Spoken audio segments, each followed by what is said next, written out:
ओम शांति। कल परिवर्तन की कला पर हम चर्चा कर रहे थे और उस प्रसंग में मैं ये कह रहा था कि जो बाबा की मुरली है वो परिवर्तन की एक विशेष युक्ति है जिससे हमें पुराने संस्कारों से मुक्ति मिलती है और उसमें से हर एक जो महावाक्य है उसको हमें अपने ऊपर लागू करना चाहिए और ये देखना चाहिए कि उससे मुझे किस पुराने संस्कार से मुक्ति मिली, मेरी रूह को क्या राहत मिली, क्या परिवर्तन मेरे जीवन में आया। उसको परिवर्तन का साधन समझकर, मुख्य साधन समझकर हमें प्रयोग करना चाहिए। केवल वो कोई बुद्धि का विकास या विलास नहीं है, एक कोई अपने नॉलेज को इंक्रीज करने वाली केवल वो एक हमारे सामने एक साधारण वाणी नहीं है, बल्कि नॉलेज इज फॉर चेंज। बाबा ने कहा है this is new knowledge for the new world. ये नई सृष्टि की स्थापना के लिए नया ज्ञान है। तो हमें फिर से नया बनाने के लिए जो हम ये आत्मा पुरानी हो चुकी है, पुरानी कैसे हो चुकी है, इसके संस्कार पुराने हो चुके हैं, इसको फिर से नया बनाने के लिए बाबा ये नया ज्ञान दे रहे हैं। ये नई सृष्टि की स्थापना का मुख्य साधन है। तो बाबा के अगर ये शब्द हम सामने रखते हैं कि it is new knowledge for the new world, ये नई सृष्टि की स्थापना के लिए एक क्रांतिकारी नया ज्ञान है, हमारे जीवन में क्रांति लाने वाला एक साधन है, एक परिवर्तन लाने वाली एक वस्तु है। उस तरह से हमें इसको धारण करना चाहिए। बहुत दफा मैं देखता हूँ कि जो कुमारों की क्लासेस होती हैं या वैसे भी जनरल क्लासेस होती हैं, तो उसमें ये हमारी दृष्टि खराब हो जाती है। इस बात की आमतौर से भाई बहन वर्णन करते हैं और उस पर उनको समझाया भी जाता है। बाबा ने भी कई मूल्यों में कहा है ये आंखें धोखा दे देती हैं और क्रिमिनल आई हो जाती है, सिविल आई की बजाय क्रिमिनल आई हो जाती है। लेकिन हमें ये सोचने की जरूरत है कि ये जो दृष्टि है, दृष्टि इन इटसेल्फ, जो हमारी जो ये देखने की हमारी ये जो आंखें हैं, ये स्वयं में न खराब है न अच्छी हैं, ये तो साधन है। लेकिन हमारी दृष्टि अच्छी होगी या बुरी होगी, जब हम किसी चीज को देखेंगे उससे आकर्षण होगा या विकर्षण होगा, जैसे कल मैं बता रहा था। तो इस दृष्टि का आधार है दृष्टिकोण पर। अगर हम दृष्टिकोण को चेंज नहीं करेंगे तो दृष्टि चेंज नहीं होगी। आंखें तो देखने का एक माध्यम है, जैसे फोटोग्राफिक कैमरा का लेंस होता है, लेकिन जो अंदर हमारे मन की वृत्ति है, वृत्ति बनती है हमारे दृष्टिकोण से। हमारा आउटलुक क्या है, हमारा जो लुक है वो डिपेंड करता है, आउटलुक जो है वो डिपेंड करता है हमारे इन लुक पर। हमारे जो मन में भरा हुआ क्या है, हम ऑप्टिमिस्टिक हैं, पेसिमिस्टिक हैं, पॉजिटिव हैं कि नेगेटिव हैं, नकारात्मक सोचते हैं कि सकारात्मक सोचते हैं। ये जो हमारे सोचने की विधि है, तरीका है, जिसको मैंने कहा कि दृष्टिकोण है, दृष्टिकोण पर दृष्टि डिपेंड करती है। तो आप कितना भी सुन लीजिए, कितना भी कोशिश कर लीजिए, दृष्टि ठीक नहीं होगी जब तक कि दृष्टिकोण ठीक नहीं होगा। एक आप देख लीजिए, आमतौर से पहले जो कवि लोग थे, लेखक लोग थे, वो चांद की मिसाल दिया करते थे अपने बिलवेड के लिए। वो ये कहते थे कि उसका मुखड़ा चांद जैसा सुंदर है, तो वो चांद को बहुत सुंदर समझते थे। उनका दृष्टिकोण ये था कि चांद सुंदर है, तो किसी नारी के चेहरे को वो देखते, उससे तुलना उसकी करते। उनका जो दृष्टि थी वो उस दृष्टिकोण पर आधारित थी। लेकिन अब जब चांद पर आदमी जाके उतरा और उन्होंने देखा वहां तो बड़े खड्डे हैं और वहां पर तो रेत ही रेत है, माइका ही माइका है, तो अब जो उनका दृष्टिकोण है, अब अगर किसी को आप ये कहें कि इसका चेहरा तो चांद जैसा है, तो बजाय महिमा करने के उसका मतलब ये आप उसकी इंसल्ट कर रहे हैं, क्योंकि चांद में तो खड्डे हैं, वो तो खराबी है। वो हमें दूर से दिखाई नहीं देती, लेकिन जो फोटो वहां से लेकर आए हैं, आपने कभी किसी मैगजीन में या अखबार में छपा हुआ देखा हो, अब तो पता लग गया कि वो एक भद्दी चीज है। अगर हमको, जिन्होंने बायोलॉजी पढ़ी है, माइक्रोस्कोप का कभी यूज किया है, अगर इंसान के चेहरे को अगर एक हम माइक्रोस्कोप से देखें, ये जो हमारे रोम हैं, जो सुराख सुराख से हैं, जिनसे पसीना निकलता है, तो वो इतने बड़े अनलार्ज होकर आपको दिखाई देंगे। और ये चेहरा जिसको हम सुंदर चेहरा समझते हैं, it is full of germs. अब मनुष्य के अंदर इतने जर्म्स, इतनी गंदगी, इतने कीड़े भरे हुए हैं, अगर आप माइक्रोस्कोप से यूज करें। ये तो बाहर एक प्लास्टिक, अच्छे से प्लास्टिक से ढका हुआ है, जो हमें कुछ मालूम नहीं पड़ता। वरना संडास में, लैट्रिन में, टॉयलेट में जो कुछ होता है वो इसमें है। गार्बेज में जो कचड़े के कूड़ेदान में आप डालते हैं, वो भी सब इस कुछ है। जो पीक दान में, थूक दान में आप डालते हैं, वो भी इसमें है। संसार की कौन सी गंदगी है जो इसके अंदर नहीं है? लेकिन वो एक अच्छे से प्लास्टिक से, रंगीन से ढका हुआ है, ऊपर से जैसे कोई राबट हो और वो अच्छा सा ऊपर से उसका मास्क या खोल बना दिया जाए, वैसी हालत है। तो जिस व्यक्ति को ये दृष्टिकोण है कि ये शरीर देखने में बाहर से सुंदर है, लेकिन ये अंदर क्या है, वो दृष्टिकोण जिसका होगा तो उसको आकर्षण होगा, उसको कभी भी आकर्षण नहीं होगा। तो दृष्टि नहीं बदलेगी जब तक दृष्टिकोण नहीं बदलेगा। क्योंकि हम जो कुछ भी देखते हैं, वो जो बाहर चीज हमें दिखाई देती है, वो मैसेज हमारे मन में जाता है कि फलां चीज हमने देखी। एक 6 फुट का इंसान देखा हमने, ये पुरुष है, ये स्त्री है, वो हमारे सामने आया। अब आंखें तो हमारी छोटी सी हैं, आदमी 6 फुट का है, तो हमने देखा कैसे? हमारे मस्तिष्क पर तो बहुत छोटा सा प्रतिबिंब पड़ता है, उसका अक्स जो पड़ता है, जो इमेज पड़ता है, वो तो बहुत छोटा सा होता है। उसके कलर्स क्या हैं, उसके कॉन्टूर्स या उसके चेहरे के आसार क्या हैं, बनावट क्या है, उसकी आकृति प्रकृति कैसी है उसकी, ये सारे मैसेजेस बाद में जाके ब्रेन के द्वारा आत्मा इंटरप्रेट करती है। तो वो जहां इंटरप्रिटेशन की स्टेज है कि ये क्या है क्या नहीं, तो वो जब तक हमारी जो रेस्पॉन्स है, ये बाहर का तो स्टिमुलस है, ये तो उत्तेजक है, ये बाहर जो कुछ हमारे सामने है, ये तो मैसेज भेजता है हमारे अंदर। फिर वहां से रेस्पॉन्स आता है। रेस्पॉन्स आता है कि ये 6 फुट का मनुष्य है, पुरुष है, और ये फलां जगह का रहने वाला है, इसको मैंने कई साल पहले देखा था, इसका नाम ये है। वो सारा उसका रिकॉर्ड खोलकर, उस आदमी के चेहरे पर तो नहीं लिखा हुआ इसका नाम क्या है, और उसके कोई सारा बायोडेटा या उसका परिचय तो नहीं लिखा हुआ कि कहाँ का रहने वाला है, माता पिता का क्या नाम है इत्यादि। वो जो हमारे अंदर सारा रिकॉर्ड है, उससे मैच करके, तुलना करके, जैसे पुलिस किसी क्रिमिनल के रिकॉर्ड फोटो को देखकर कहती है ये वही आदमी है जिसको हम पकड़ना चाहते थे, जिस पर 1 लाख की वो लगी हुई थी, तो वो उसको पहचानने की कोशिश करती है, उसको आइडेंटिफाई करती है। इसी तरह से वो जो अंतर का हमारा रेस्पॉन्स है, वो बाहर का जो उद्दीपन या उत्तेजन है, जो बाहर का स्टिमुलस है, उस स्टिमुलस का रेस्पॉन्स है। वो रेस्पॉन्स कैसा होना चाहिए? जब तक मनुष्य का वो अंतर का दृष्टिकोण ना बदले, तब तक उसकी दृष्टि बदलेगी नहीं। और वो दृष्टिकोण कैसे बदलेगा? बाबा की ज्ञान मुरलियों से। बाबा जो हमको सारा रोज समझाते हैं, ये मरे पड़े हैं, और ये तो आसवी संपदा है, ये मूर्छित हुए पड़े हैं, इत्यादि इत्यादि, ये सारी बातें जब हम सुनते हैं तो फिर हमारा रेस्पॉन्स उसके अनुसार होता है। जैसे कंप्यूटर में प्रोग्राम किया जाता है और फिर कंप्यूटर उसी प्रोग्राम के अनुसार हमारे सामने चीज लाता है। तो जब हम अपने मस्तिष्क में बाबा का दिया हुआ ज्ञान भरते रहते हैं, बुद्धि में हमारे वो धारण होता रहता है, तब फिर हमारा जो दृष्टिकोण है वो बदलता है। और जब दृष्टिकोण बदलता है तो फिर दृष्टि भी बदल जाती है, क्योंकि दृष्टिकोण से पहला परिवर्तन होता है वृत्ति में, और वृत्ति से फिर बदलती है स्थिति, स्मृति और स्थिति, और उससे फिर हमारा जो दृष्टि है वो स्वयं बदल जाती है।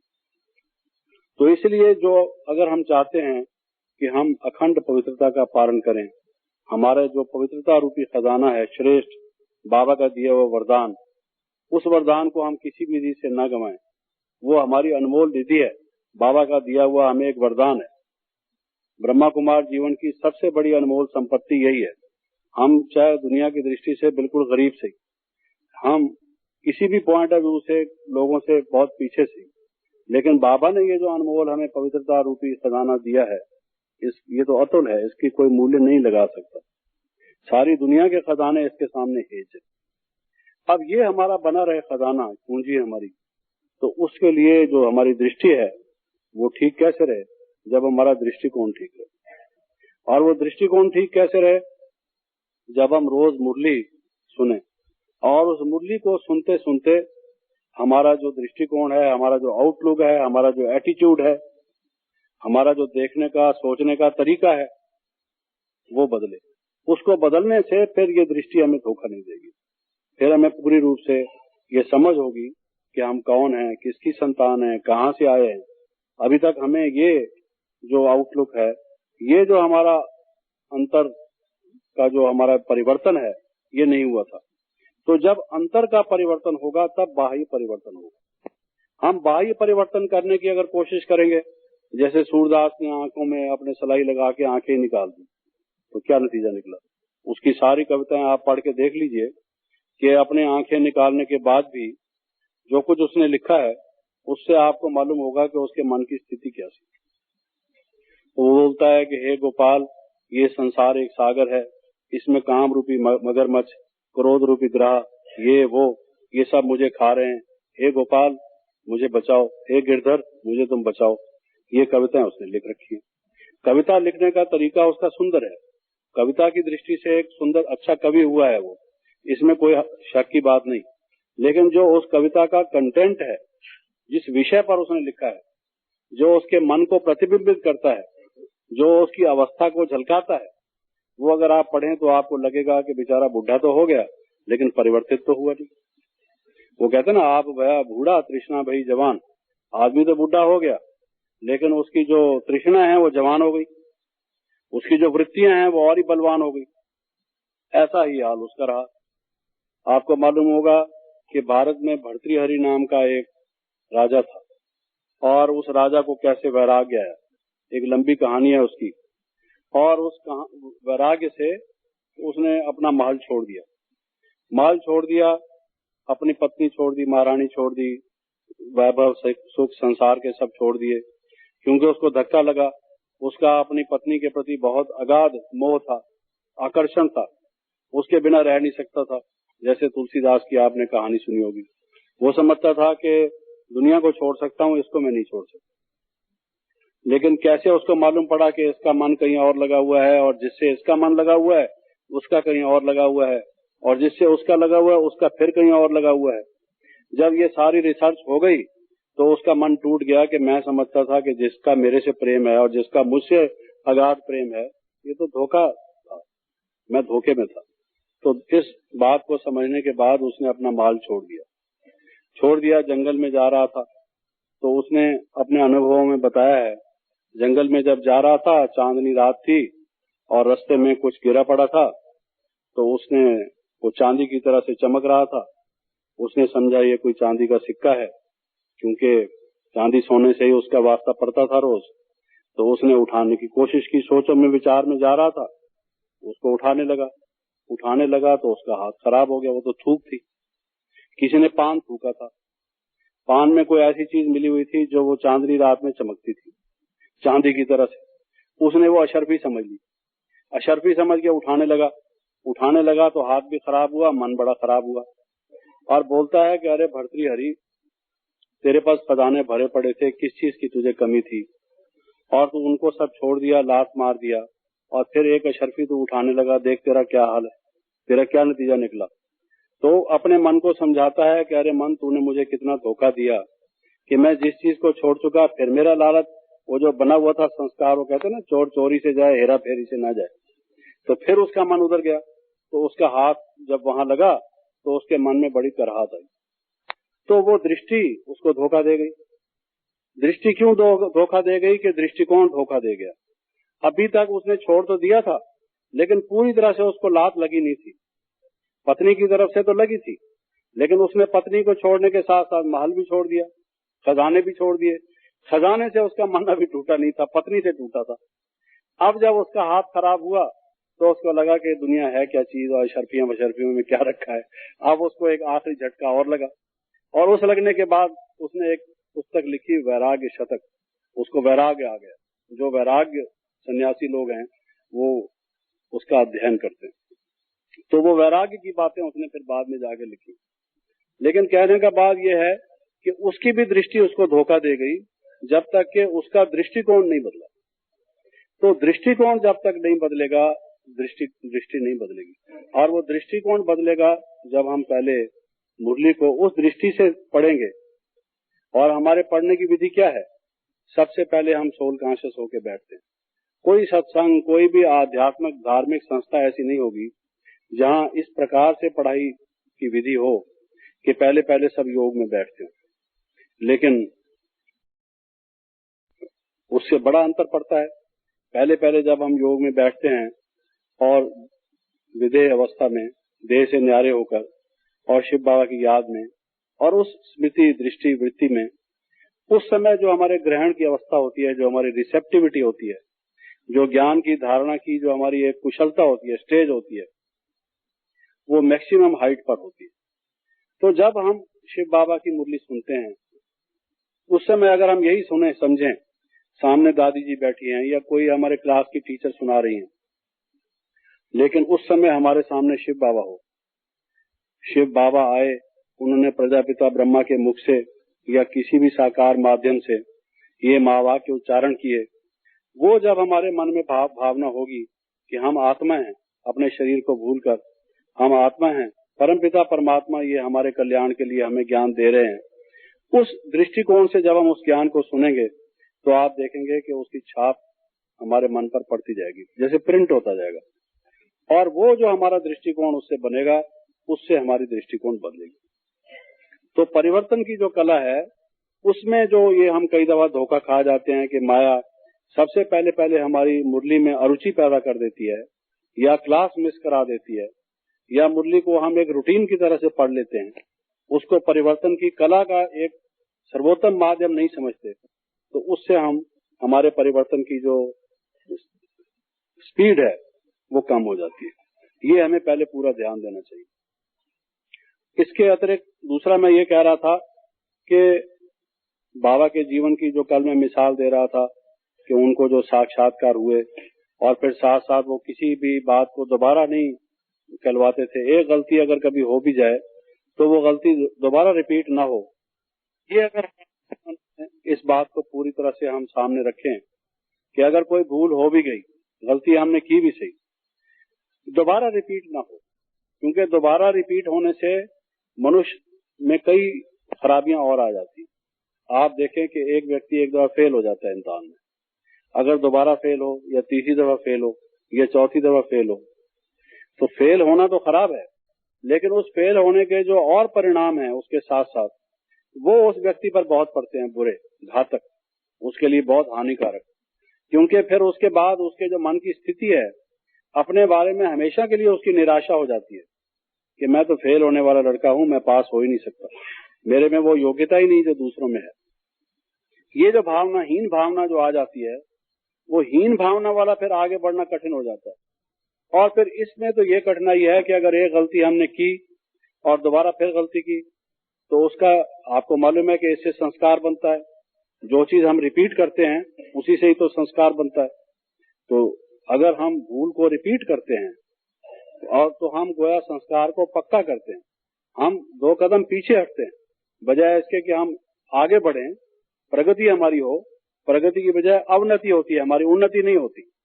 इसलिए हमेशा इस बात के लिए पूरा हमारे मन में एक धारणा, दृढ़ संकल्प हो कि अगर कोई गलती हमसे हो भी गई, it would never be repeated.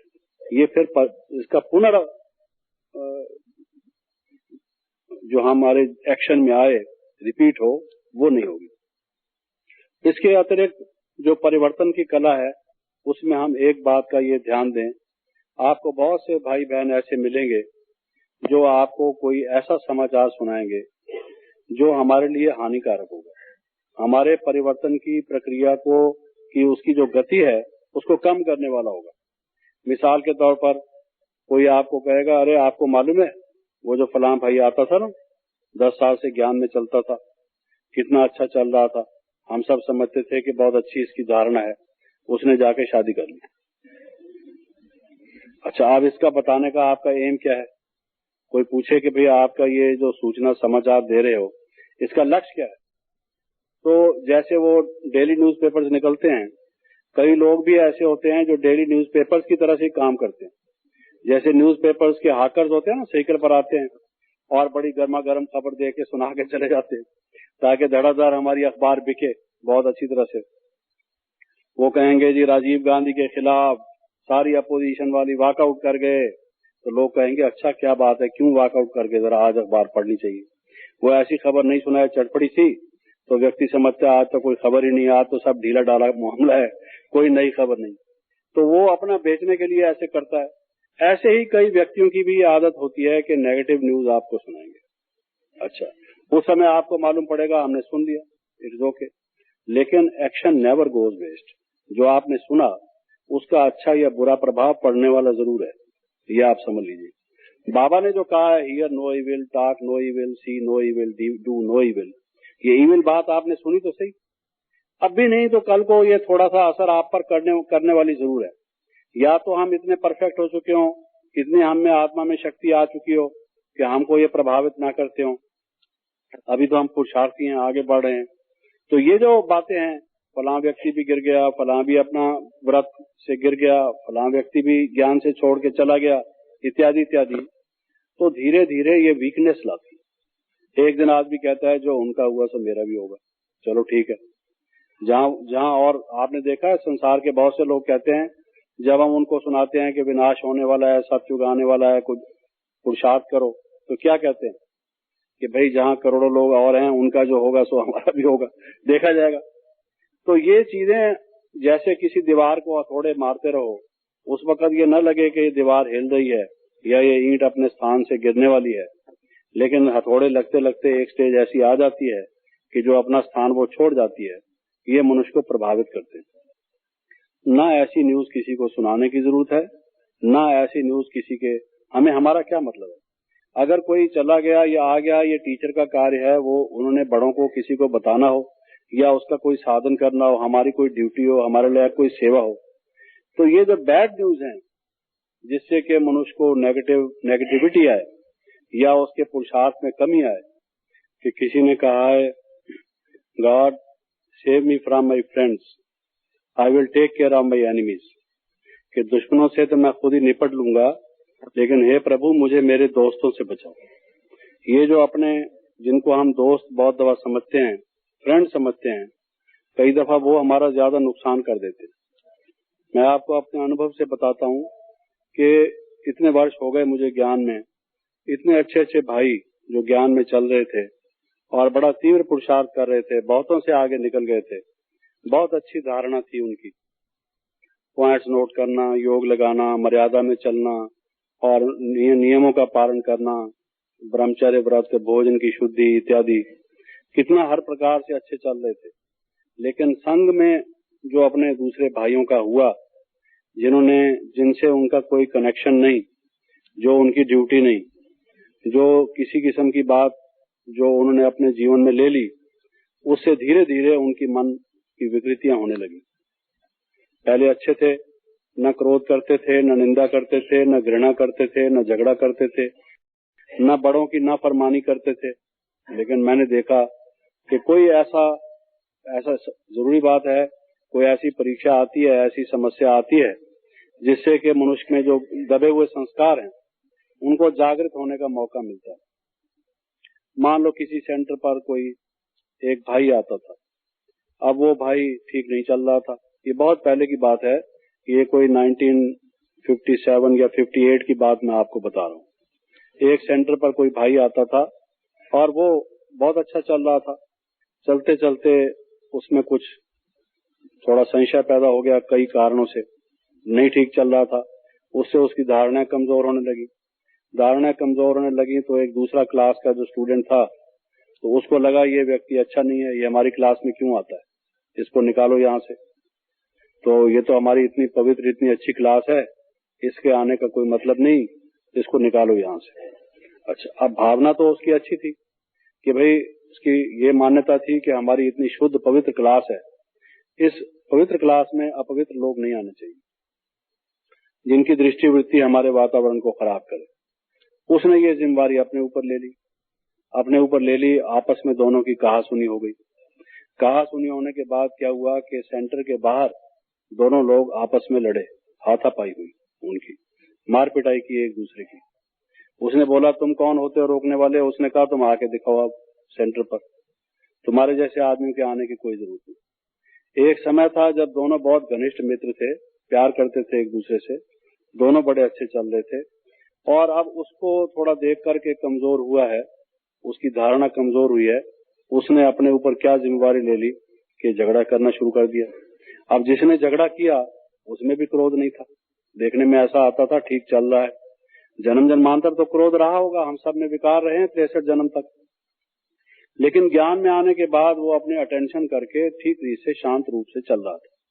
लेकिन वो बात बढ़ते बढ़ते, आपस में कहासुनी बढ़ते बढ़ते जब प्रेस्टीज इशू हो गया और ठान ली दोनों ने आपस में, तो बाहर खड़े होके मोहल्ले में सबके सामने लड़े। तो उससे कितनी डिसर्विस हुई, उस सेंटर की इतनी डिसर्विस हुई कि वहां फिर सर्विस करना ही मुश्किल हो गया। लोगों ने कहा अरे ये तो कहते थे कि ये शांत जगह है, यहाँ पर मनुष्य का क्रोध वगैरह पर विजय प्राप्त कराई जाती है, इन लोगों को तो हम कुछ टाइम से आता हुआ देखते हैं और ये अच्छे माने जाते थे, ये लोग आपस में लड़ रहे हैं। तो हुआ क्या कि उसको जो पहले तो ये बातें रोज सुनना दूसरों से कि ये व्यक्ति ठीक नहीं चल रहा, it is the responsibility of the teacher. ये टीचर का काम है कि कोई व्यक्ति ठीक नहीं चल रहा, उसको उसने ढील देनी है, चलाना है या नहीं चलाना, बाबा की उसको क्या शिक्षा है, क्या उसने करना है। चलो मान लो, ये भी समझ लो कि टीचर वीक है, टीचर किसी के प्रति ज्यादा कोई जो स्ट्रिक्ट एक्शन है लेना चाहिए, फर्ज कर लो नहीं लिया उसने, उसकी गलती मान लो। तो उसकी गलती अगर है तो उसका भी साधन है, तरीका है, हम टीचर को आदर पूर्वक रीत से कह सकते हैं, फिर भी हम स्टूडेंट हैं, टीचर इज टीचर। हम उसको कह सकते हैं कि बहन जी ये तो क्लास का वातावरण खराब होगा, इसका आना बंद किया जाए, जब तक कुछ समय ये ना आए तो हम समझते हैं वो ठीक रहेगा, नहीं तो औरों पर भी इसका खराब असर पड़ेगा। चलो उसके बाद भी अगर टीचर कुछ नहीं करता, हम हेडक्वार्टर में लिख दें कि भाई ये बात यहाँ पर हो रही है, ये ठीक नहीं है। After that we have done our duty, हमारा काम समाप्त हो गया। हम यहाँ योगी बनने के लिए आए हैं। अगर योगी बनते बनते हमने फिर क्रोध अपने जीवन में लाया, घृणा अपने जीवन में लाई, द्वेष अपने जीवन में लाया, और बाबा कहते हैं कि तुम्हारा शत्रु कोई नहीं, तुम्हारे शत्रु ये विकार हैं, हमने उस व्यक्ति को शत्रु मान लिया, मान लो, तो आप देखेंगे कि हमारा मन जो योग में लग के आगे हम बढ़ रहे थे, प्रगति हमारी हो रही थी, जो हमें परिवर्तन की कला आ रही थी, उसमें रुकावट आ जाएगी। अच्छा, वो रुकावट का कारण तो कोई बनना ही होता है, मैंने आपको बताया कोई ना कोई परीक्षा आती है। उसका नतीजा क्या हुआ, जिस व्यक्ति की मैं बात आपको कह रहा था कि उसके मन में जब उसके क्रोध आया, और फिर बाद में क्लास के दूसरे स्टूडेंट्स ने उनको कहा कि आपकी गलती है, आपने क्रोध क्यों किया, वो व्यक्ति ठीक नहीं है, लेकिन आपने हाथापाई की। बाबा ने तो किसी मुरली में कहा नहीं कि आप झगड़ा करो, हाथापाई करो, लड़ाई करो, हिंसा करो, आपने ये काम क्यों किया? अब दूसरों के प्रति उसका होने लगा। वो कहते हैं कि तुमको क्या पता, ऐसे आदमी नहीं है, तुम लोग कुछ नहीं करते तो कोई तो एक्शन लेने वाला होना चाहिए। अब उनसे भी उसका थोड़ा मन मुटाव हुआ। अब उस मन मुटाव होने के बाद उसके मन में ये आया कि मैंने तो क्रोध किया है, सब मेरा इमेज तो खराब हो गया है, सब लोग सोचेंगे ये कैसा आदमी है, ये अपने आप को बड़ा योगी समझता है, तो क्रोधी है, क्रोध करता है, और मोहल्ले वाले, आसपास वाले, अब मैं क्या लोगों को ज्ञान सुनाऊंगा। उसके अपने मन में आप ग्लानि पैदा होने लगी, दूसरों के कहने के बजाय। फिर धीरे धीरे उसने आना छोड़ दिया। वो व्यक्ति मेरे से भी पहले ज्ञान में आता था, एक सेंटर की बात मैं बता रहा हूँ, किसी और शहर में, यूपी के शहर की बात है, वो मेरे से भी पहले आता था, लेकिन हमें समाचार मिला, बाबा के पास हम आए हुए थे, बाबा को एक बहन बता रही थी कि फिर उसने आना ही छोड़ दिया, वो स्वयं ही ज्ञान से समाप्त हो गया। उसको निकालने चला था, खुद ही बेचारा निकल गया। तो एक कहानी हमने सुनी थी बचपन में कि एक धोबी के घर में एक कुत्ता भी था, एक गधा भी था, और एक दिन चोर आया तो वो चोरी करने लगा। तो कहानी तो ऐसी होती है, काक एंड बुल स्टोरी। तो उसने, गधे ने कुत्ते को कहा, भाई तू भौंकता क्यों नहीं, तेरा काम तो जो है भौंकना है, तू भौंकेगा तो मालिक जागेगा। चोर चोरी कर रहा है और तू हमेशा रोटी खाता रहा है, पलता रहा है, दूध पीता रहा है, और आज जब तुझे आगे पीछे भौंकता है, और अब जब भौंकने का टाइम आया है तो तू चुप करके बैठा हुआ है, भौंकता क्यों नहीं? तू, तेरी ड्यूटी है, तू भौंक। तो उसने, कुत्ते ने कहा कि तुम्हारा क्या मतलब है, तुम अपना काम करो, हमको तुम कौन होते हैं instruction, you are not my boss, तुम मेरे को क्यों इंस्ट्रक्शन देते हो? उसको बोलता है कि तू अपना काम कर, तू, मेरी ड्यूटी क्या है वो मैं जानता हूँ।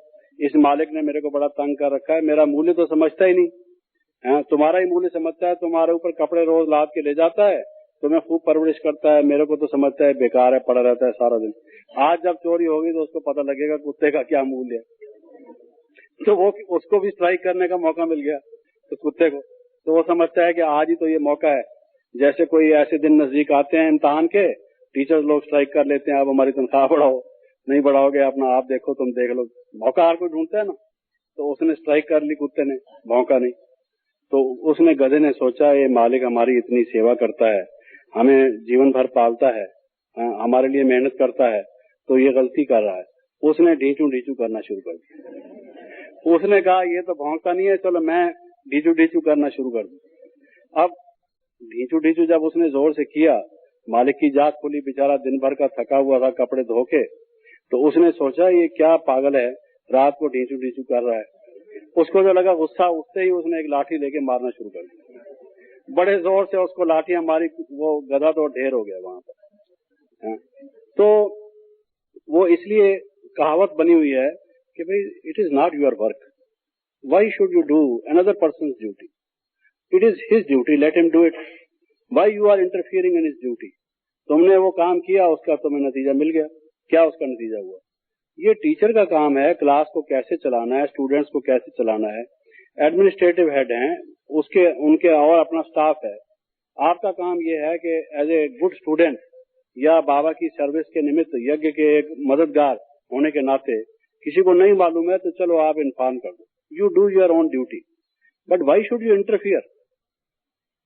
हर एक को अपना अपना एक कर्तव्य मिला हुआ है, और ये सुंदरता होती है उसमें कि हर कोई अपने अपने कार्य को पूरे रूप से करे। तो मैंने ये देखा है कि जब हम दूसरों से ऐसी बातें नेगेटिव सुनना शुरू करते हैं, सुनने से प्रभाव पड़ता है कि हम में उत्तेजना आ जाएगी, कोई हम बीच में पड़ जाएंगे, बीच में पड़ने से उसका नतीजा कुछ आगे आगे आगे आगे बढ़ते जाएंगे, इन्वॉल्व होते जाएंगे। जो हम वो कहते हैं ना, वो आए थे हरि भजन को ओटन लागे कपास, वही वाली हालत हो जाएगी।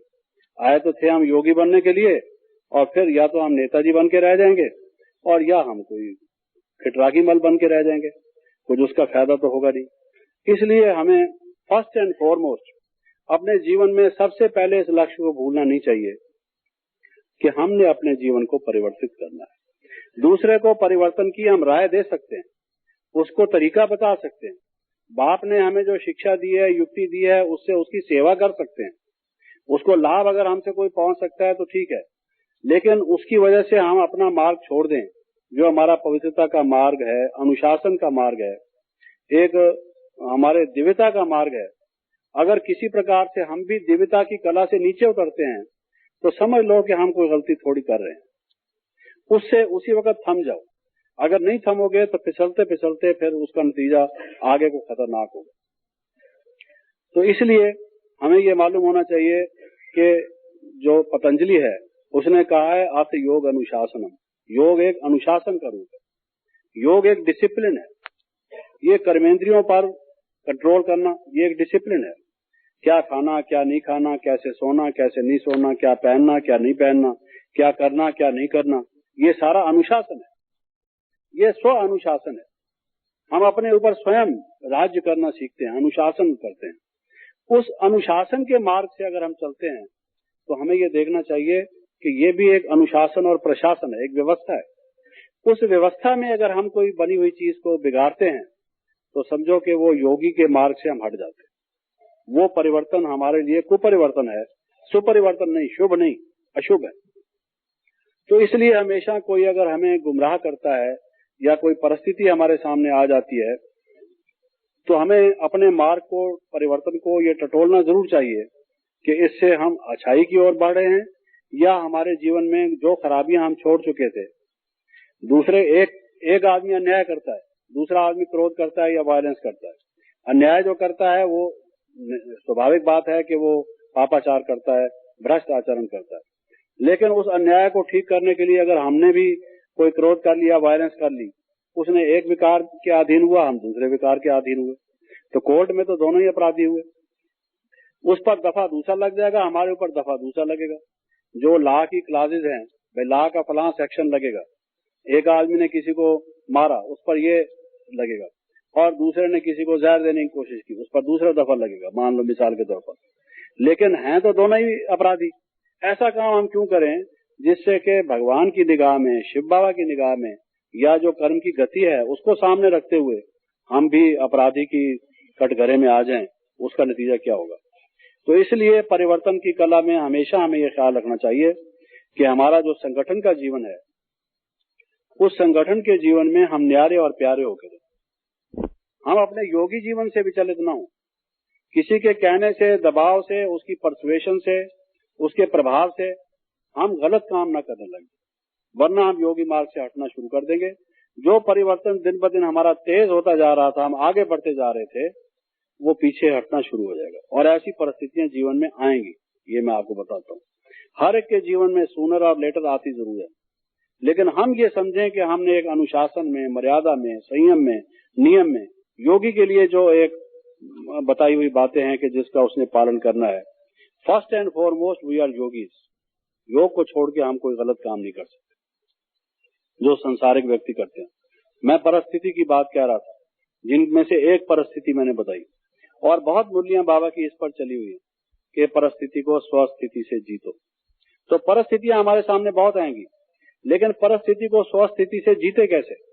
उस समय हमारी स्वस्थिति ही जो है वो डामाडोल हो जाती है, परिस्थिति हम पर हावी हो जाती है, वो हमको प्रभावित कर देती है। तो क्या कारण है कि परिस्थिति जब विकराल आती है उस समय हमारी स्वस्थिति टिकती नहीं? अब जैसे वर्षा ऋतु आई, ये परिस्थिति है, इसको आप कंट्रोल नहीं कर सकते। वर्षा जो है, मौसम है, वो तो आएगी सो आएगी। July and August are rainy season, इन महीनों में वर्षा तो होती है, कभी नहीं होती, तो it is an exception to the rule. लेकिन नियम तो यही है अभी तक जो चला आ रहा है कि भाई ये मानसून विंड आती हैं और इन दिनों में वर्षा होती है, ये परिस्थिति आएगी। तो आप क्या इलाज करते हैं उसका? छाते का इंतजाम करते हैं, रेनकोट का इंतजाम करते हैं, देखते हैं हमारी छत कहीं से लीक तो नहीं करती। अगर कहीं आपको जाना है, आना है, उसके लिए आप उपाय कर लेते हैं कैसे जाना आना है। तो परिस्थिति का पता है हमें। अगर हमारे पास ना तो छाता का इंतजाम हमने किया होगा, ना हमने रेनकोट का इंतजाम किया होगा, ना किसी और प्रकार का जो चाहिए हमें हमने इंतजाम किया होगा, तो फिर वो परिस्थिति हमें प्रभावित करेगी, हमारी स्थिति भी डामाडोल होगी। हमने जहाँ से जाना है आबू रोड, या यहाँ से जाना है बस स्टॉप पर बस लेने के लिए, ना हमारे पास रेनकोट है, ना हमारे पास छाता है, बड़े जोर का मूसलाधार बारिश हो रही है, तो हमारी गत बनेगी अच्छी तरह से। रास्ते में हम बिल्कुल भीग जाएंगे, अच्छी तरह से तरबतर हो जाएंगे। और उसके बाद जब कपकपी होगी या ठंडी हमारे अंदर घुस जाएगी, या जुकाम, खांसी, या जो कुछ भी होगा सो होगा। परिस्थिति हमारे शरीर को प्रभावित कर देगी, क्योंकि हमने इंतजाम नहीं किया। तो अगर हम इंतजार करते रहें कि रेनी सीजन आएगा तब करेंगे, इंतजाम न करें। बाबा ने अव्यक्त वाणियों में क्या कहा हुआ है कि इंतजार न करो, इंतजाम करो। वो इंतजाम करो। उस परिस्थितियों के लिए बाबा ने बता दिया कौन कौन सी परिस्थितियां आएंगी। आप सारी मुरलियां पढ़ के देख लें, कोई परिस्थिति उसमें से रह गई हो जो बाबा की मुरलियों में ना आई हो और आपके जीवन में आ गई हो, तो आप हमें बताएं कि जगदीश भाई मेरे जीवन में ये परिस्थिति आ गई। बाबा ने इस परिस्थिति का तो कभी वर्णन किया नहीं। बाबा ने सब परिस्थितियों का वर्णन पहले से कर दिया। जैसे किसी को बताया जाए सर्दी भी आती है, गर्मी भी आती है, बहार भी आती है, खिजां भी आती है, ऑटम भी आता है, स्प्रिंग भी आता है, रेनी सीजन भी आता है, किसी को पहले से बता दिया है कि भाई सीजन का साइकिल इस प्रकार से चलता है। ऐसे परिस्थितियां आएंगी। आप सर्दी का पहले से इंतजाम कर लो, सर्दी आएगी। ऐसा ना हो उस वक्त दांत तुम्हारे छट करते रहे, पहले से उसका प्रबंध कर लो। तो ये जब किसी को मालूम हो और फिर अगर वो इंतजाम ना करे, इंतजार करता रहे कि जब सर्दी आएगी तब देखी जाएगी। जब जैसे वो फौजों के लिए बताते हैं, उन्होंने कहा कि दुश्मन की फौजें वहां तक आ गई, तो कहते हैं आने दो, अभी तो बहुत दूर है। नतीजा उसका क्या हुआ? और कबूतर देखता है कि बिल्ली आ रही है, उड़ने की बजाय आंखें बंद कर लेता है कि मेरी तरफ नहीं आ रही। और कबूतर वो बिल्ली आके पकड़ लेती है गर्दन उसकी। फिर उसको पता पड़ता है, जब गर्दन उसके मुंह में होती है तब पता पड़ता है कि अरे वो तो आ गई। उस वक्त क्या होगा? पहले से इंतजाम नहीं करता, इंतजार करता रहता है, आने दो अभी। ऐसा ही हम करते हैं कई दफा। तो बाबा ने सब परिस्थितियां बताई हुई हैं, उन परिस्थितियों के लिए जो इंतजाम करना चाहिए वो भी बताया हुआ है। अब वो इंतजाम हम ना करें तो उसका नतीजा क्या होगा? वो प्रभावित करेंगी, स्वस्थिति हमारी डगमग हो जाएगी, हम अपना अचल अडोल अवस्था में रह नहीं सकेंगे। नतीजा ये होगा कि विचलित हो जाएंगे। तो परिस्थितियों का पहले से इंतजाम करो। ये जो मुरलियां हैं बाबा की, जिसके लिए मैंने कहा कि उनको पढ़ने का एक दृष्टिकोण तो ये रखो कि इससे हमारा कौन सा पुराना संस्कार खत्म होता है, ये हमारे अंतर में क्या परिवर्तन ला रही हैं, उनको परिवर्तन का तरीका समझो। दूसरा, उसमें ये देखो कि कौन सी परिस्थिति के लिए क्या इंतजाम बता रहे हैं बाबा। जब आप मुरली पढ़ते हो तो उसमें ये देखो कि बाबा ने ये जो बताया है ये किस परिस्थिति का इंतजाम करने के लिए बताया है। अब आपको कोई फंक्शन करना है, आपको कनात से नाने मंगवाने हैं, बिजली का इंतजाम करना है, चेयर्स की वो करना है, कार्ड छपवाने हैं, आप इंतजाम करते हैं ना। सब इंतजाम ना करें फिर आपस में खामखा की बात होती है कि इतना खर्च हुआ, रिजल्ट नहीं निकला, ये चीज रह गई, वो चीज नहीं की। नतीजा क्या होता है? असफलता सामने आती है, फिर मनुष्य में टेंशन पैदा होती है, फेलियर आता है, सक्सेस नहीं होती। तो इंतजाम करना पड़ता है, उस परिस्थिति का अंदाजा लगा के, सारा चित्रण लगा के कि ये समझ लो कि ये ऐसी परिस्थिति आएगी और उस परिस्थिति में हमें पहले से क्या इंतजाम करके रखना चाहिए। आपने मेला कर लिया, वर्षा ऋतु में मेला कर लिया, बारिश, वो तो मिट्टी के बने हुए हैं, सब वहां पर वो मिट्टी के माथों बन जाएंगे, सब वहीं के वहीं ढेर हो जाएंगे, तो क्या फायदा होगा? सब खराब हो गया। थोड़ा सा इंतजाम आपने नहीं किया कि उनको रेन प्रूफ दे देते, ये मिट्टी की चीज है, अगर वर्षा हो गई, जैसे कि मौसम भी है, परिस्थिति साफ दिखाई दे रही है, तो हमें इंतजाम करना चाहिए। तो परिस्थिति और स्वस्थिति की जो आपस में बात हमेशा बाबा सुनाते हैं मूल्यों में, उसके बीच का गैप कैसे पूरा हो, उसके बीच के गैप की जरूरत यह है कि जो समझदार लोग होते हैं वो पहले प्लान करते हैं, योजना बनाते हैं, इंतजाम करते हैं कि इसके लिए मुझे क्या करना है। उसके लिए स्टडी करो, होम टास्क ये करो। मुरली पढ़ के उसका अध्ययन करके ये सोचो कि ये परिस्थिति एक दिन मेरे पास भी आएगी। अब मेरा शरीर तंदुरुस्त है, मैं ठीक हूं, I am a healthy person, I am young, tomorrow trouble may come. भाई कोई भी व्यक्ति ऐसा तो है नहीं जिसको शरीर का रोग होगा नहीं, कोई दुर्घटना घटेगी नहीं, या बुढ़ापा आएगा नहीं, कोई दांत दर्द करेगा नहीं, सिर दर्द करेगा नहीं, या कोई अपाचन या सपाचन होगा नहीं। कुछ ना कुछ तो शरीर को खटखट होगी जरूर। ये कलयुगी संसार है, अंतिम हमारा जन्म का ये शरीर है, तो ये कोई ऐसी परिस्थिति आएगी जब कोई चीज होगी। अब उसके लिए बाबा ने क्या कहा हुआ है कि जब रोग आए तो क्या करो, उसकी पहले से क्या तैयारी करो, ताकि उस समय भी मेरा योग ना टूटे, मेरी स्थिति अचल रहे। आना तो है एक दिन जरूर, तो मैं कैसे अशरीरी हो जाऊं। और वो बाबा ने रोग की जो परिस्थिति है, या बुढ़ापे की जो परिस्थिति है, या जो शरीर की कमजोरी की, या और शरीर से संबंधित जो परिस्थितियां हैं, बाबा कहता है ये तन भी आपको खिटखिट करेगा, मन भी तूफानी बनेगा, संबंधी भी आपके रास्ते में विघ्न डालेंगे, ये सब सारा संसार उथल पथल खाएगा, ये सब परिस्थितियां आएंगी। ये सारी परिस्थितियां बताई हुई हैं, उन परिस्थितियों के लिए इलाज भी बताया हुआ है। जैसे कोई डॉक्टरी पढ़ाता है, बीमारी का कारण और उसका निवारण सारा बताता है, ये उस रोग है, रोग के चिन्ह है, ये रोग का निदान है, ये करो। तो बाबा ने एक परम वैद्य की तरह से ये सारा हमें स्पष्ट बताया हुआ है। तो आप ये सोचो कि आज तो हम ठीक ठाक हैं, कल ऐसा होगा। बाबा ने कहा निंदा हमारी जो करे मित्र हमारा सो। आज तो हमारी कोई निंदा कर नहीं रहा, सब कहते हैं ये तो बहुत अच्छा भाई है, लेकिन कल ऐसी परिस्थिति आएगी, आपकी निंदा करने वाले आएंगे, जो महिमा करते हैं वो भी आपकी निंदा करेंगे, और वो निंदा ऐसी करेंगे जिसका कोई बेसिस भी नहीं होगा, झूठा इल्जाम और झूठ लगाकर आपकी निंदा होगी। और जिनको आप स्नेह करते हैं, जिनसे आप आशा करते हैं, जिनके ऊपर आपके एहसान है, जिनको आपके खिलाफ बोलना ही नहीं चाहिए, वो लोग भी आपकी निंदा करेंगे। ऐसी परिस्थिति में आप क्या करेंगे? उनको कैसे मित्र समझेंगे? उस समय तो मित्र समझेंगे नहीं, गुस्सा आएगा आपको। आप कहेंगे अरे ये आदमी बोलता है, इसको मैंने ही सप्ताह कोर्स कराया था, फिर मैंने इसको मधुबन ले गया था, फिर दादी दीदी से परिचय भी इसका मैंने कराया था, बाबा से मिलाने का इसका मैं निमित्त बनाया था, और ये इसको कई प्रॉब्लम लाइफ में आई, मैंने इसको हेल्प की थी, ये वो सब आपके सामने राम कहानी आएगी। और फिर आप कहेंगे आज ये मेरी निंदा करता है और इसकी कोई बुनियाद नहीं, बेसलेस इल्जाम लगाता है मेरे ऊपर, और मैं बताता हूं तो समझता नहीं है। फिर आपको वो मित्र नहीं दिखाई देगा, दुश्मन दिखाई देगा। घृणा पैदा होगी, द्वेष पैदा होगा, क्रोध आएगा मन में, बेचैनी, टेंशन आएगा, तो वो परिस्थिति आएगी। उस परिस्थिति के लिए बाबा ने क्या बताया हुआ है, क्या करो, पहले से आप अपने में वो शक्ति भरो जिससे कि कोई ऐसी परिस्थिति आए तो हम अंगद की तरह से हों, हमारे पांव माया ना हिला सके। तो ये इस ढंग से मुरली को समझने की कोशिश करो कि किस परिस्थिति में हमारी स्वस्थिति कैसे बनी रहे। ऐसे ही सिर्फ उसको ना पढ़ डालो, जैसे वो अफगानिस्तान की लड़ाई हुई, इतिहास में हमने पढ़ लिया, पानीपत की लड़ाई हुई, तो क्या हमने थोड़ी करना है, हमने ना तो फौज में भर्ती होना है, ना कोई लड़ाई का, हमने तो सिर्फ पढ़ के इम्तिहान में उसका वर्णन लिख के आना है, बस ना।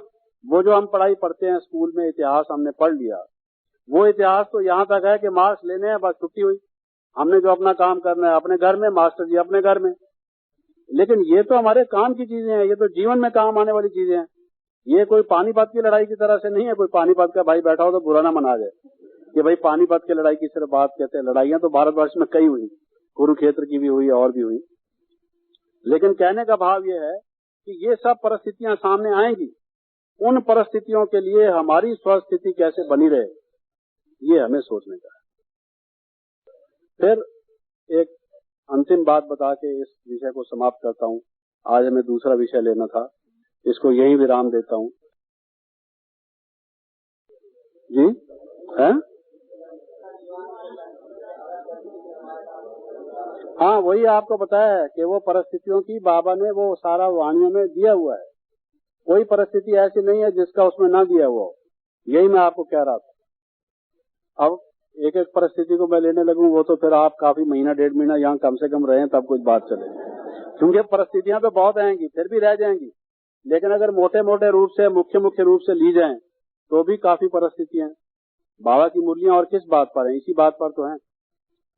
तो मैं ये कह रहा था कि इस विषय को समाप्त करने से पहले एक बात और ये बता देता हूँ कि सबसे परिवर्तन उसका रुक जाता है अधिक, जो जिसका सीखना बंद हो जाता है, जो ये समझ लेता है कि मैं सीख चुका हूँ, मैं तो जानता हूँ।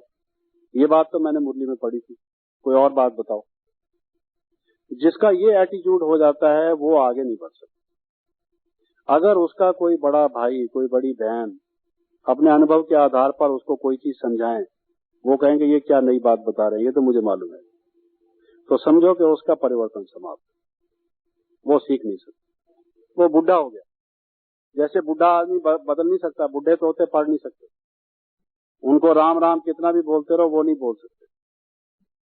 इसी तरीके से वो व्यक्ति भी ज्ञान की दृष्टि से बुढ़ा हो गया समझो, जो ये समझता है, अब अभिमान में आ गया है, समझता है कि मुझे तो सब कुछ मालूम है, कोई बड़ों की बात भी नहीं सुनता, कोई अच्छे अपने क्लास के टीचर की, दादी जी की, कोई अपने बहन भाई की, जो शुभ चिंतक होकर उसको कोई बताते हैं अरे भैया ये बात ठीक नहीं है, ऐसा मत करो, किसी की भी मानता नहीं है, उसकी गिरावट शुरू हो। इसके बाद समझो जो बड़ों की दृष्टि से गिर गया वो गिर गया, उसको फिर कोई पकड़ नहीं सकता, कोई थाम नहीं सकता। ये मैं आपको जीवन का अनुभव बता रहा हूँ। इसलिए भैया कम से कम जो हमसे वरिष्ठ हैं, हमसे बड़े हैं, जिन्होंने जीवन में अनुभव किए हैं, जिनका हमसे कोई स्वार्थ नहीं, कोई हमसे दुश्मनी नहीं, हमारा भला चाहते हैं, हमारे शुभ चिंतक हैं, इस ख्याल से हमें आशीर्वाद देते हैं, ये उनका आशीर्वाद है जो हमें अच्छी शिक्षा देते हैं। उस अच्छी शिक्षा को स्वीकार करो, बजाय उसको ये कहो कि ये तो नहीं हो सकता, आपको बात का पता नहीं, आपको क्या मालूम, या मेरे में ये कमजोरी है, मैं तो ठीक हो नहीं सकता। चाहे अपनी कमजोरी बताओ, चाहे परिस्थिति बताओ, चाहे कुछ भी बताओ, बल्कि ये कहो कि आपने हमारे ऊपर कृपा की, जो हमें रास्ते पर लगाया, हमें गाइड किया, हमें अच्छी बात बताई, और पूरी कोशिश करो उसको अपने जीवन में लाने की। Try your best. तो उनके आशीर्वाद से, उनके सहयोग से, उनकी शुभ भावना से, शुभकामना से आप देखेंगे कि जो आपके मन में कमजोरी आ गई थी, जिसमें हीन भाव आ गया था, आपको बल्कि बल आएगा अंदर से, आप फिर चलने लग पड़ेंगे। तो जिसमें ये भाव आ जाता है कि मैं तो इतना पुराना हूँ, मेरे को क्या बताएंगे, मुझे तो सब मालूम है। तो उसकी जो सीखने की कला परिवर्तन की कला है। बिना सीखने के परिवर्तन नहीं हो सकता। As long as we learn we change, if we cease to learn we cease to change. अगर हमने सीखना छोड़ दिया, हमारे परिवर्तन की कला खत्म हो गई। ये सीखना क्या है? यही परिवर्तन सीखना है। जो हम कहते हैं ज्ञान लेना है, सीखना है। हम स्टूडेंट्स हैं। किस चीज के स्टूडेंट्स हैं? परिवर्तन के स्टूडेंट्स हैं। हाउ टू चेंज आवरसेल्फ, यही हमारा अध्ययन है। ये जो हमारे 4 विषय हैं, ये सारे परिवर्तन के लिए हैं।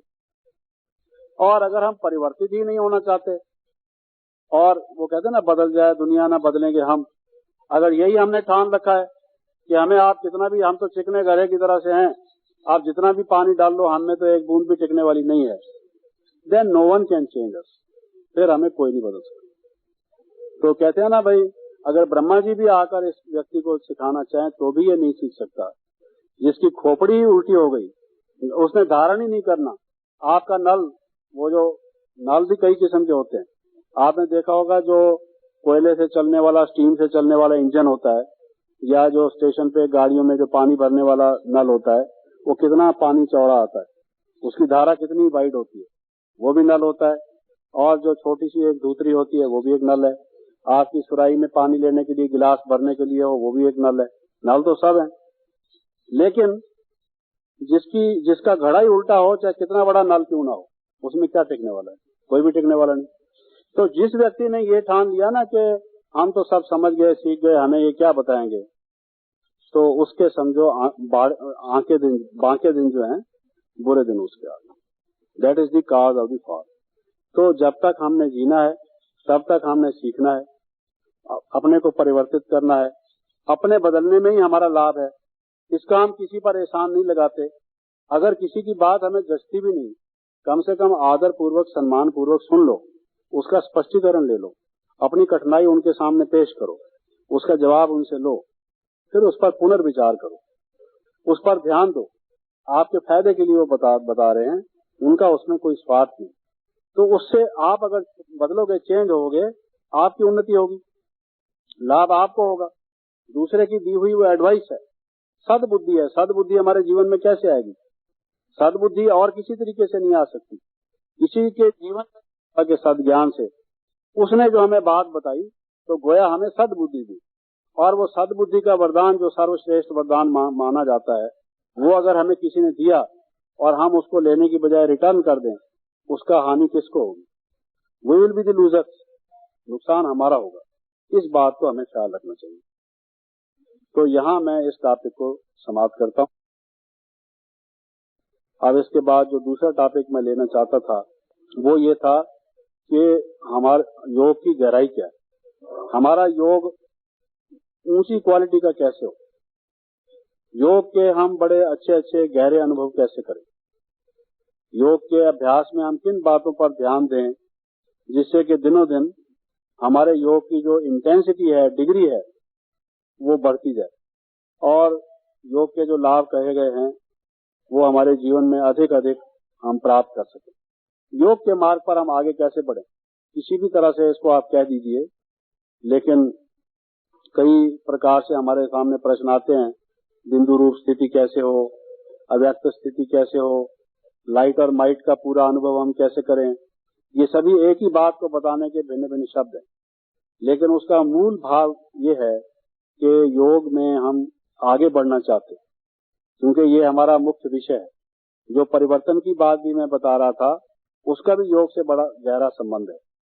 जो हमारे डीप संस्कार हैं, जो कि हमसे भी छिपे हुए हैं, जैसे बहुत दफा लोग मिसाल देते हैं कि जो ग्लेशियर हैं, ग्लेशियर आप सब समझते हैं ना, ग्लेशियर जो बर्फ के पहाड़, जो पहाड़ से फिसलकर नदी में या सागर में चले जाते हैं, मालूम है ना आपको? तो जी हाँ, तो वो जो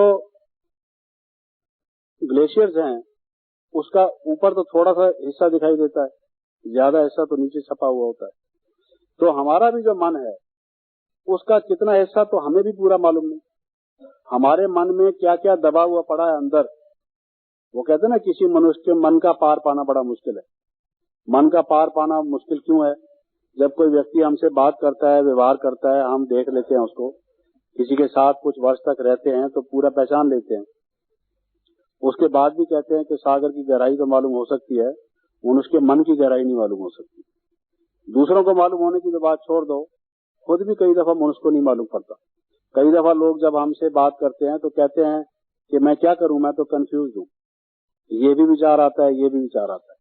तो कौन सा विचार उसका असली विचार अपना है और कौन सा माया का मिक्स किया हुआ है, स्वयं भी नहीं मालूम पड़ता मनुष्य को।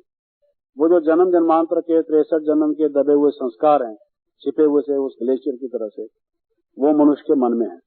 लेकिन उनको भी समाप्त करने वाला, जैसे लेजर रेज निकाली है साइंटिस्ट ने, तो किस प्रकार से वो जो छिपे हुए दबे हुए बहुत गहराई में जो हमारे ऐसे विकृतियां हैं, हमारे जन्म जन्मांतर के जो विकार जनित संस्कार हैं, उनको भी दग्ध कर दें हम उस योग की लाइट और माइट से, उसका कनेक्शन योग से।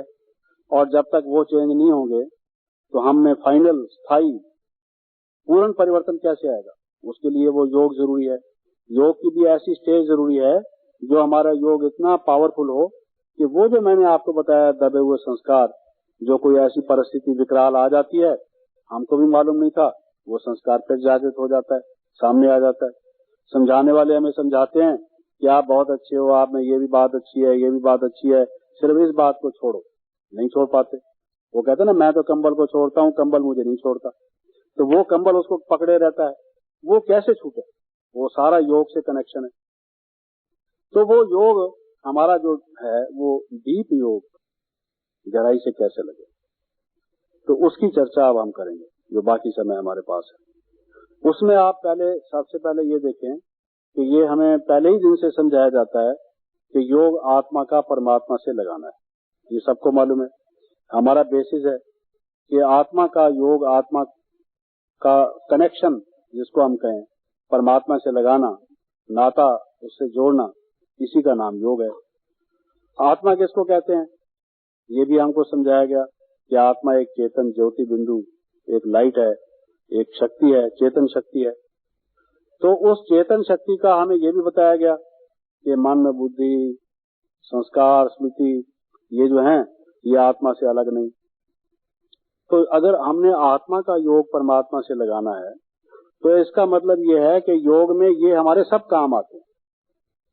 अगर ये मन यानी संकल्प शक्ति, बुद्धि यानी निर्णय शक्ति, या निश्चय शक्ति, या विवेक शक्ति, बुद्धि को जिस तरह से भी हम स्पष्ट करें, या स्मृति, या ये जितनी भी चीजें हैं जिनको हम आत्मा की शक्तियां कहते हैं, तो आत्मा का योग अगर परमात्मा से लगाना है तो दूसरे शब्दों में उसमें इनका भी कनेक्शन है, क्योंकि इन सब शक्तियों का सामूहिक नाम,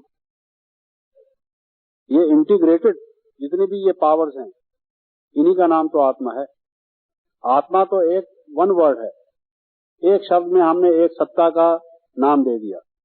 लेकिन जैसे मनुष्य के शरीर में आंख, कान, नाक इत्यादि हैं और हम कहते हैं ये मनुष्य है, मनुष्य शब्द एक कह दिया हमने, लेकिन उस मनुष्य कहने से हमारा अभिप्राय इन सब अंगों प्रत्यंगों वाला जो व्यक्ति है शरीरधारी, उसका नाम मनुष्य है। इसी प्रकार से आत्मा इस एक शब्द से जो हमने सिंबलाइज किया, इंगित किया, इशारा किया, जिसके प्रति जो चेतन शक्ति है, उस चेतन शक्ति में ये सब शक्तियां हैं। तो जब हम आत्मा का योग परमात्मा से लगाना चाहते हैं तो इन सब का जो कंसर्न है, जो सबका एक प्रयोग है, वो जरूर होगा। तो इसलिए जब हम गहरा योग लगाना चाहते हैं उसमें इन सब की तरफ भी हमें ध्यान देने की जरूरत है। उसकी मैं मिसाल आपको दूंगा। जैसे आप देखिए, सबसे बड़ी जो मन का जो सबसे बड़ा चिन्ह है, आत्मा का जो सबसे बड़ा लक्षण है, वो है इच्छा शक्ति, जिसको कहते हैं विल पावर। वो इच्छा शक्ति अगर आप दृढ़ संकल्प कर लेते हैं, आपकी इच्छा प्रबल है, किसी भी परिस्थिति को देखकर वो रुकती नहीं है, जो मनोरथ या जो लक्ष्य उसने ले लिया है उसको करके छोड़ती है, तो आप कहते हैं भाई इसकी जो विल पावर है वो स्ट्रांग है। तो विल पावर क्या है? वो इच्छा शक्ति। वो कहते हैं where there is will there is way, जहां चाह वहां राह।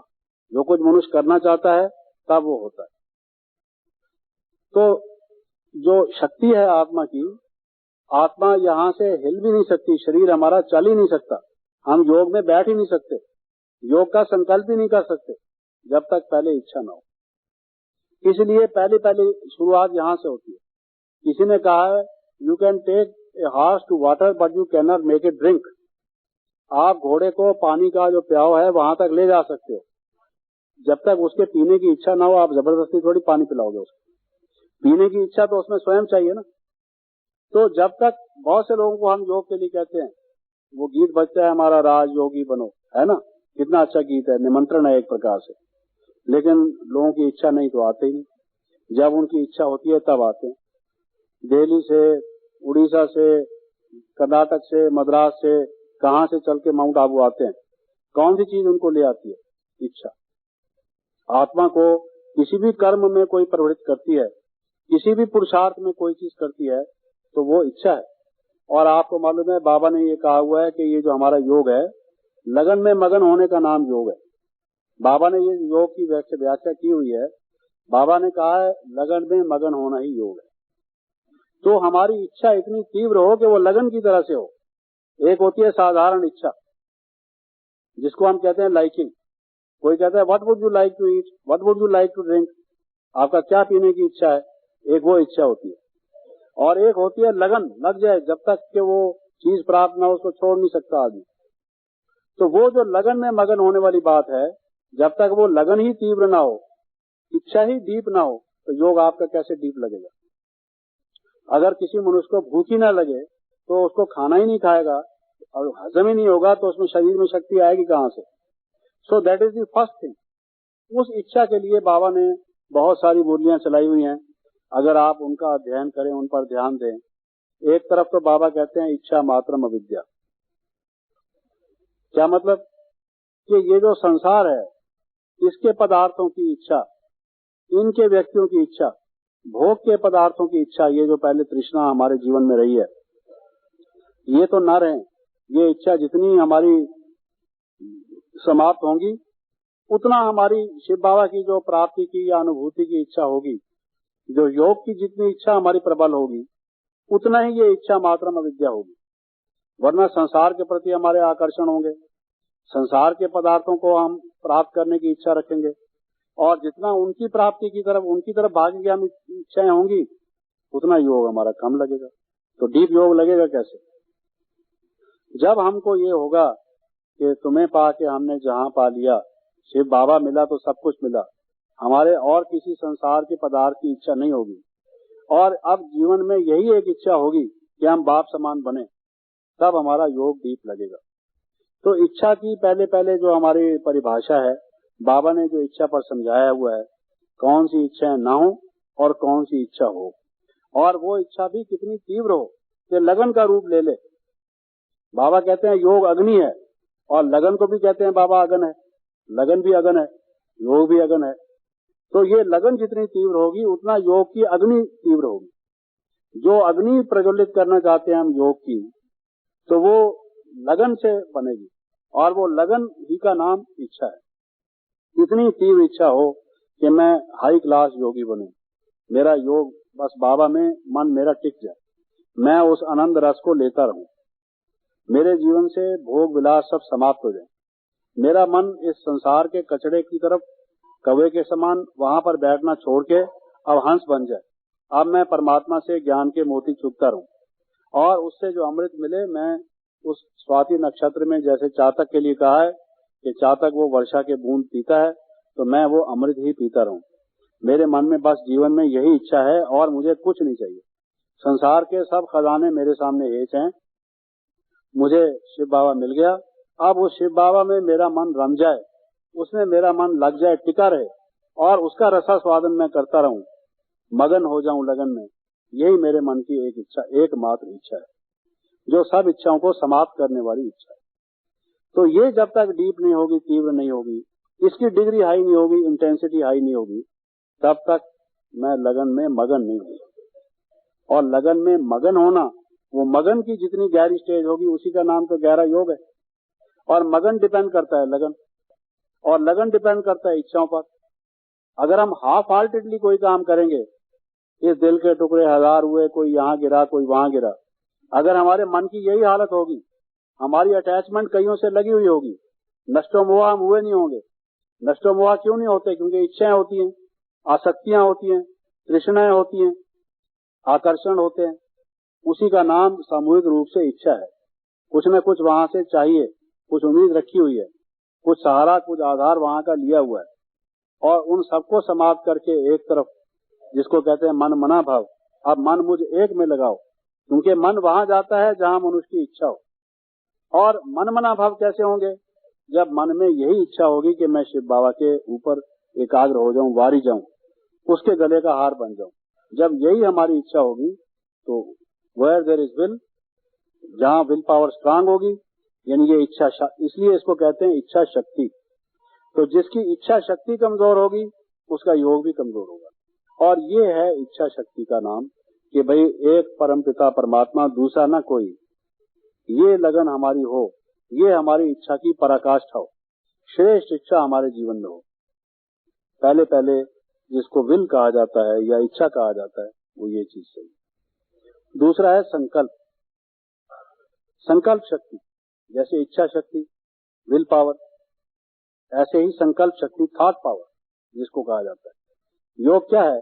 योग का जब हम किसी को अभ्यास सिखाते हैं या जब कमेंट्री करते हैं, और कमेंट्री के साथ साथ व्यक्ति योग करता है, तो उसमें क्या हम करते हैं?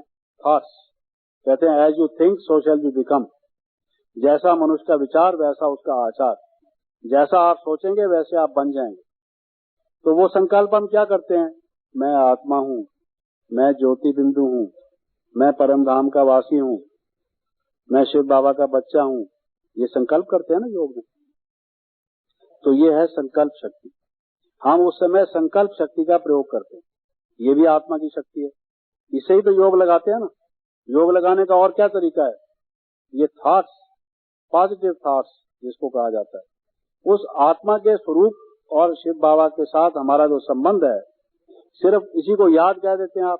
ये संकल्प याद के संकल्प है, लेकिन है तो संकल्प, ये याद रूपी संकल्प है तो संकल्प ना। These are thoughts, but these are thoughts of remembrance. ये याद के संकल्प है। तो ये जो संकल्प हैं, ये जितने हमारे तीव्र होंगे, जितने पावरफुल होंगे, इनमें और कोई मिक्सचर नहीं होगा। ऐसा नहीं एक थॉट तो ये आ गई मैं आत्मा हूँ, दूसरी थॉट ये आ गई मैं तो डॉक्टर हूँ, मुझे डिस्पेंसरी में जाना है। तो वो हमारा योग कैसे लगेगा? एक थॉट तो ये आ गया कि मैं अब योग में अच्छी तरह से बैठूंगा, दूसरा आ गया अरे नहीं मैंने तो खाना बनाना है किचन में जाके। वो जो भक्ति मार्ग में बताते हैं कि माता भक्ति कर रही है, घंटी बजा रही है और सामने वो ठाकुर जी रखे हुए हैं, और फिर कहती है अरे बेटा देख कहीं दूध तो नहीं गिर गया उबल के। तो वो उस तरफ उसका ध्यान है या उस तरफ उसका ध्यान है। एक संकल्प तो ठाकुर जी का आ रहा है, एक संकल्प जो है उबलते हुए दूध का आ रहा है। तो वो योग कैसे लगेगा? योग जो है वो हमारा संकल्प, एक समय में जो संकल्प है उसकी जो धारा, वो कहते हैं जैसे तेल की धारा होती है, इसलिए इसको कहते हैं निरंतर। तेल की धारा को आप देखें, इससे मिसाल दी गई है योग से। जैसे तेली तेल डालता है, तेल की धार डालता है, निरंतर होती है, उसमें अंतर नहीं होगा। एक से एक मिला हुआ, बूंद से बूंद मिली हुई आती है। तो इसी को निरंतर कहते हैं, यानी अंतर ना पड़े इसमें। ये जो हमारे संकल्प हैं, ये एक से एक जुटे हुए आत्मा, परमात्मा, परमधाम, स्वधर्म, स्वस्थिति इत्यादि से संबंधित ही संकल्प हैं। दूसरा संकल्प कोई ना है।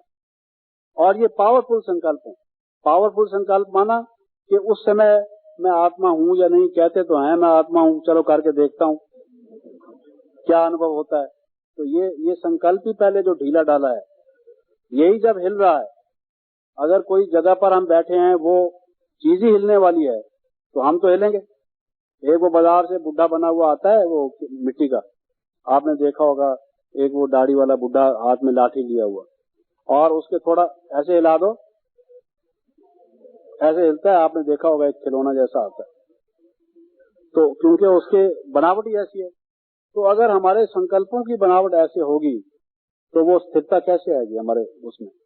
तो ये जो योग हम लगाते हैं उसमें जो हमारे संकल्प हैं, हमारे जो थॉट्स हैं, वो उस तेल के धारा की तरह से निरंतर, जिसको कहते हैं, उसमें कोई व्यवधान ना पड़े, कोई दूसरी प्रकार के लौकिक देह के संबंधित कोई पदार्थों के, संसार के कोई और संकल्प ना आए, नहीं तो अंतर पड़ जाएगा।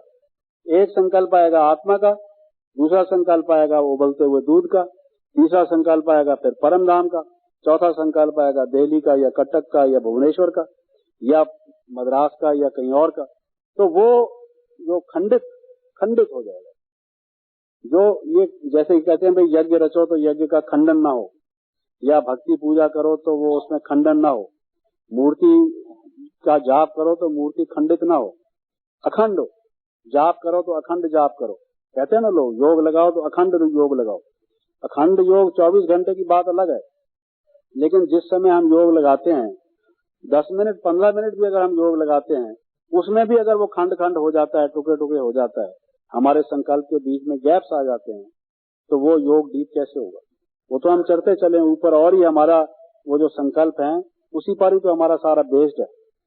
तो ये हमारे जीवन में हमें इस बात का पहले पूरा ध्यान रखना चाहिए कि हमारे संकल्प जितने पावरफुल होंगे, निश्चयात्मक रूप से होंगे, समझने से। इसलिए हम पहले किसी को कोर्स देते हैं, अगर उसको कोई प्रश्न करना है तो बेशक पूछ ले, उसका संशय, उसके संकल्प जो विश्वास पूर्वक नहीं है वो निवृत्त हो जाए, जब उसका निश्चय बैठ जाए।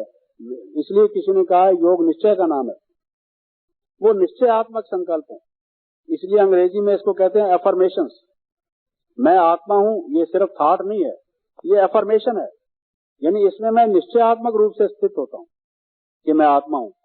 ऐसे सोचने को, संकल्प करने को तो कोई भी किया जा सकता है, लेकिन निश्चय पूर्वक कोई संकल्प करना तभी अनुभव होगा। सिर्फ ये सोच लेना कि मैं आत्मा हूँ, इससे अनुभव नहीं होगा। कोई अगर कहता है कि मुझे अनुभव नहीं हुआ, तो उसका कारण ये है कि उसने जो ये थॉट किया, ये संकल्प किया, वो निश्चयात्मक रूप से नहीं किया। इसलिए as the faith so is the form, जैसे मनुष्य का निश्चय होता है वैसा ही वो हो जाता है। तो वो हमें ये सोचकर कि हमारा जो ये संकल्प हो, जितना उसमें डीप निश्चय होगा उतना ही पावरफुल संकल्प होगा। समझ से, विवेक से, जानने के बाद ज्ञान जो वो संकल्प। तो दूसरी जो शक्ति जो हमारी काम आएगी वो है संकल्प शक्ति। पहला मैंने बताया इच्छा शक्ति, दूसरा संकल्प शक्ति। इसके अतिरिक्त तीसरा जो बुद्धि है वो है विवेक शक्ति या निर्णय शक्ति जिसको हम कहते हैं। तो ये जब तक हमारे ये सद्विवेक जागृत ना हो और हमने निर्णय ना किया हो, बुद्धि जजमेंट करती है। हमने जजमेंट कर लिया, क्या जजमेंट कर लिया कि ये संसार अब विनाश होने वाला है, ये नर्क बन चुका है, ये आसुरी है, ये तमो प्रधान हो चुका है, ये मुर्दे के समान है, ये निसार हो चुका है, और अब हमको जाना है सत्य की ओर जो कि सुख का सार है जहाँ पर, और अब हमको जाना है घर वापस, ये समय आ चुका है। तो जब तक कोई व्यक्ति किसी बात का फैसला नहीं करता, आप नाव में तो बैठ गए, लेकिन आपने ये अभी तक पूरा फैसला नहीं किया जाना है या अभी बैठना है। जब आपका फैसला हो गया कि जाना है, तब आप नाव का रस्सा जो है खूंटे से हटाते हैं, फिर चल पड़ते हैं अपनी मंजिल की ओर। तो जब तक हमारे विवेक ने हमें ये निर्णय नहीं दे दिया, सारा टोटल ज्ञान, हम केवल किसी को आत्मा और परमात्मा का परिचय नहीं दे देते। योग के लिए तो उतना ही काफी था। ये सारा 5000 वर्ष का कल्प, ये कलयुग विनाश होने वाला है, सतयुग आने वाला है, ये सब बताने की क्या जरूरत थी? इतना ही अगर आप लोगों को समझा दें कि मैं ज्योति स्वरूप आत्मा हूँ, शिव बाबा का बच्चा हूँ, शिव बाबा परम धाम में रहते हैं, उनकी ये गुण है, उसमें स्मृति में स्थित हो जाओ, ये योग है तो सही, इसमें कोई शक नहीं। लेकिन वो जो सारा हम समझाते हैं, कल्प वृक्ष और सृष्टि चक्र और ये सारे जो इतिहास में धर्म ग्लानि के चिन्ह, परमात्मा का उसमें आना, और फिर किस लिए आना, कहाँ ले जाएगा हमें, वो क्या करने आया इत्यादि, ये सारी बातें बताने का क्या अभिप्राय है कि आप फैसला करो करना क्या है। मम्मा हमेशा ये कहती थी, एक मुरली चलाती थी इस पर कि समय अपना फैसला दे रहा है, भगवान या शिव बाबा अपना फैसला दे रहे हैं, अब तुम भी अपना फैसला करो करना क्या है। जब तक कोई व्यक्ति अपने जीवन में फाइनल डिसीजन नहीं करता तो कार्य पूरा चालू होता नहीं, ठीक ढंग से होता नहीं। We must decide. जो वेवरिंग माइंड का व्यक्ति होगा, जिसका मन ही स्थिर नहीं होगा, पहले उसने निर्णय पूरा नहीं किया होगा, तो आप देखेंगे कि वो शेकी होगा, वो डामाडोल होगा। अभी सोचेगा ये कर लूं, फिर कहेगा ये कर लूं। किम कर्तव्य विमूढ़ जिसको कहा जाता है, वो तो कभी कंफ्यूज व्यक्ति होगा, तो उसके माइंड में तो कन्फ्लिक्ट होगी। तो जब हमारे मन में ये फैसला हो गया, हो जाएगा, जितना हमारा विवेक जागृत हो जाएगा कि सचमुच ये संसार अब नष्ट हुआ पड़ा है, शिव बाबा आए हैं परम धाम से हमें ले चलने के लिए, अब जाना है हमने घर में वापस, अब बनना है मनुष्य देवता, अब योगी जीवन हमको अपना बनाना है, ये भोगी जीवन को समाप्त करो, अब हमें नियमों का पालन करना है, इसी में ही हमारा लाभ है। ये संसार की जो बातें हम सुनते आए हैं ये चीची हैं, छोड़ो अब इनको, अब करो इन चीजों का पालन, इसमें ही हमारे आगे उन्नति होगी। जब ये हमने तोल के निर्णय कर लिया, विवेक कर लिया, जितना जिसका स्ट्रांग निर्णय है बुद्धि में, जितना जिसका ये विवेक जागृत हो चुका है, ये ज्ञान की बातें जितना किसी में ठोस रीत से बैठ गई हैं, तो आप देखेंगे कि उसके योग की पराकाष्ठा भी उतनी बदले। जिस दिन उसके मन में कोई संशय होगा बाबा के बारे में, ज्ञान के बारे में, कोई और चीज के बारे में, तो आप देखेंगे कि उसकी जो स्थिति उस दिन होगी वो डामाडोल होगी। तो तीसरी जो शक्ति है, जो विवेक शक्ति, पहले इच्छा शक्ति, फिर संकल्प शक्ति, और फिर ये विवेक शक्ति या निर्णय शक्ति, ये हमारी पूरी साथ में हो। हमने बिल्कुल फैसला कर लिया अटल, इससे टलने वाले नहीं, हम समझ लिया हमने, अब हमें कोई इस रास्ते से गुमराह नहीं कर सकता, कोई भी हटा नहीं सकता इससे। लगन तो उसी को कहा जाता है ना, जब हटा ना सके कोई वहां से, और वो तभी होगा जब हमने फैसला कर लिया होगा। और फैसला तो तब किया जाता है जब पहले बात को पूरा समझा जाता है। उससे पहले कोई फैसला करता है तो हम कहते हैं बात तो पहले सुनी नहीं और फैसला ऐसे ही कर लिया। तो हमने सारी बात सुन ली, शिव बाबा ने जो ये जीवन कहानी सुनाई, ये जो सतयुग के आज से कल युग के अंत तक की कहानी, सृष्टि की आद बाद अंत की उत्थान और पतन की कहानी सुनाई, इस कहानी को सुनकर हमने निर्णय कर लिया, विवेक कर लिया, अब हम क्या बनना चाहते हैं, क्या हमारे जीवन का लक्ष्य है, कैसी हमारी जीवन पद्धति होगी, हमारी लाइफस्टाइल क्या होगी, हम क्या बनना जा रहे हैं। ये जितना हमारे मन में एक दृढ़ता पूर्वक निर्णय हो चुका होगा, फैसला हो चुका होगा, तो हमारी विवेक शक्ति हमारा साथ देगी, निर्णय शक्ति हमारा साथ देगी, और इच्छा शक्ति भी हमारा साथ देगी, और साथ साथ संकल्प शक्ति भी हमारा साथ देगी। आगे और शक्तियों का फिर मौका मिलेगा तो वर्णन करेंगे। अभी समय हो गया, यही समाप्त करते हैं। ओम शांति।